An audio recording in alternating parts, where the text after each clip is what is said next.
तस्य मुरारी समर्थ्या तस्य यमः किम कुरुते चर्चा।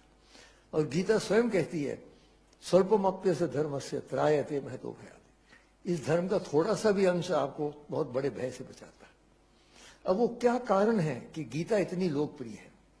जैसे सर्वोपनिषद तो उपनिषद है, उपनिषद से ही गीता का जन्म हुआ है, लेकिन गीता इतनी लोकप्रिय क्यों है?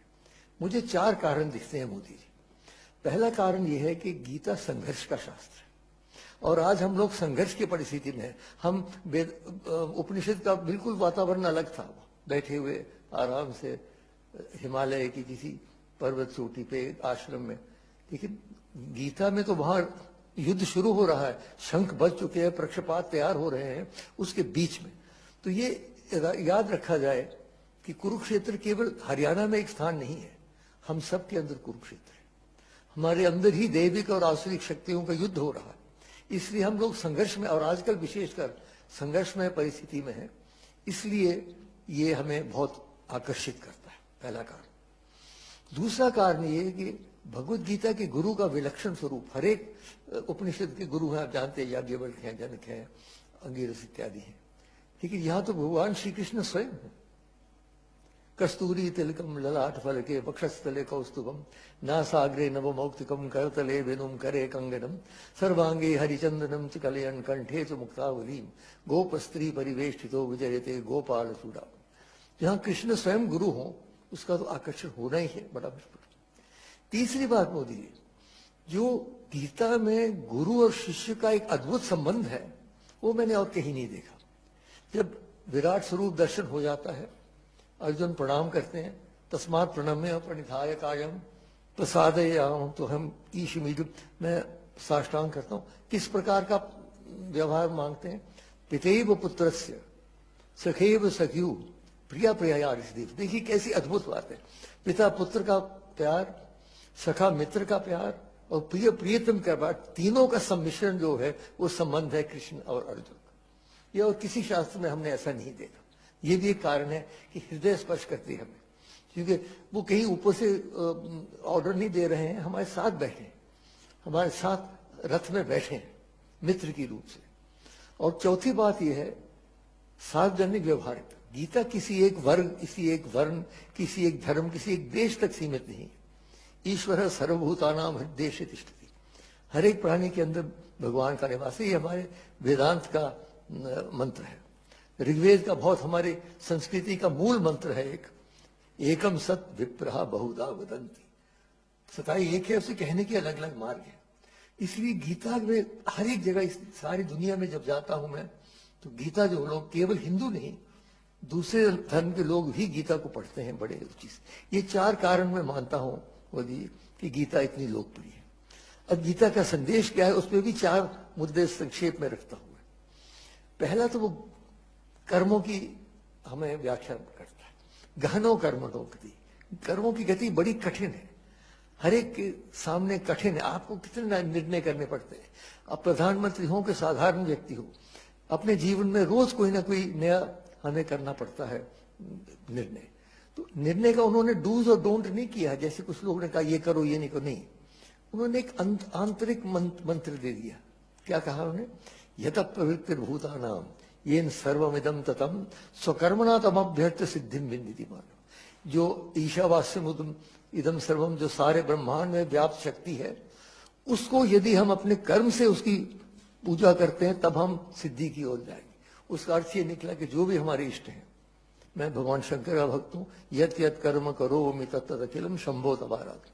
कृष्ण हो, दुर्गा हो, माता हो, जीसस हो, मोहम्मद, जो भी हो, अगर आप सच्चे दिल से समर्पण करते हैं कर्म को, फिर आप गलत कर्म नहीं कर सकते। कि जो ही गलत कर्म करना शुरू किया आपने, आपको लगेगा ये तो मैं उनको नहीं समर्पित कर सकता।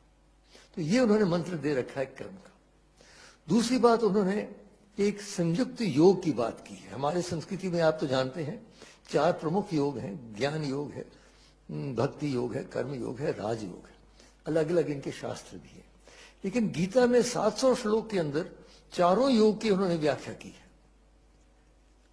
और जो जैसे ज्ञान योग नहीं ज्ञानेन सदृशम विप्र में विद्यते, और भक्ति योग तो है ही, जहां कृष्ण होंगे भक्ति भक्ति होगी, और कर्मयोग की मैंने बात कही। राजयोग के बारे में भी मोदी जी अगर आप पढ़ें, पर्याप्त उसमें सामग्री है, कैसे बैठना चाहिए, कैसे श्वास लेना चाहिए, कैसे ध्यान देना चाहिए। तो चारों योग सम्मिश्रित योग। तीसरी बात, संयुक्त आश्वासन। बड़े आश्वासन देते हैं मोदी जी। यदा यदा हि धर्मस्य ग्लानिर्भवति भारत अभ्युत्थानाय धर्मस्य तदात्मानं सृजाम्यहं परित्राणाय साधूनां विनाशाय च दुष्कृतां धर्म संस्थापनार्थाय संभवामि युगे। और कौन्तेय प्रतिजानीहि न मे भक्त प्रणश्यति। लेकिन अब मैं एक नई बात कहूंगा। वो जो आश्वासन, आप अगर आश्वासन देते हैं कोई लोकसभा में, तो 1 साल के बाद लोग कहेंगे प्रधानमंत्री आपने आश्वासन दिया था, पूरा कीजिए। तो श्री कृष्ण को ऐसे ही जाने थे, बांसुरी बजाते बजाते आश्वासन दे के निकल जाए। बांधना है उनको कैसे बांध सकते हैं? भक्ति से ही बांध सकते हैं, और तो कोई तरीका है नहीं।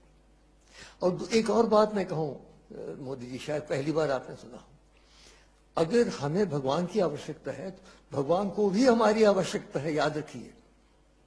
मानव की सहयोग के बिना भगवान का कार्य पूरा नहीं होता। नहीं तो सुदर्शन चक्र का चला लेते, युद्ध खत्म कर लेते। नहीं, क्यों अर्जुन के पीछे पड़ रहे? खड़े हो जाओ, निमित्त मात्र, मैंने सबको मार रखा है, खड़े हो जाओ। खड़े क्यों? क्योंकि हमारे सहयोग के बिना उनका कार्य पूरा नहीं। श्री राम ने भी जब चढ़ाई करनी थी श्रीलंका पर, तो अयोध्या से कोई नहीं आया। वहां के जो वनवासी है, और बहुत प्रगतिशील वनवासी है, ये दुर्भाग्य है कि हमारे उत्तर भारत के कवियों ने उनको वानर कह दिया, तो लोग समझते हैं वानर है। वानर नहीं है, बहुत ही प्रगतिशील। उनके देखिए कितनी बड़ी राजधानियां थी। तो इसलिए वो सब इकट्ठे किए, वो सेना बनी, तब जाके उनका कार्य पूरा हुआ।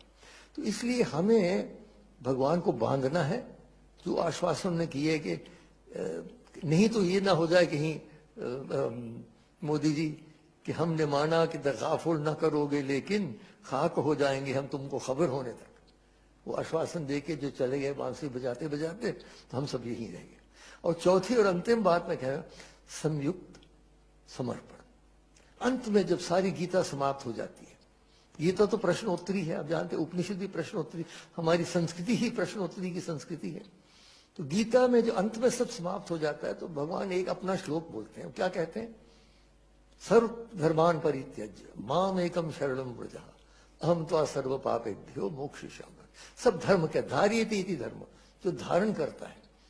कुछ तो समझते हैं कि उनका धन धारण करेगा, कुछ समझते हैं उनकी विद्या धारण करेगी, कोई समझते हैं उनकी सत्ता धारण, अंततो गत्वा दैविक शक्ति ही धारण कर सकती है। इसलिए वो कहते हैं सब धर्म को छोड़ो, मां शुच। आखिरी जो 2 शब्द है देखिए गीता के, मां शुच, डरो नहीं। जैसे एक अंधेरे कमरे में बच्चा चल रहा हो तो मां पीछे कहते डरो नहीं बेटा, मैं पीछे। तो कृष्ण कह रहे हैं मैं हूं ना।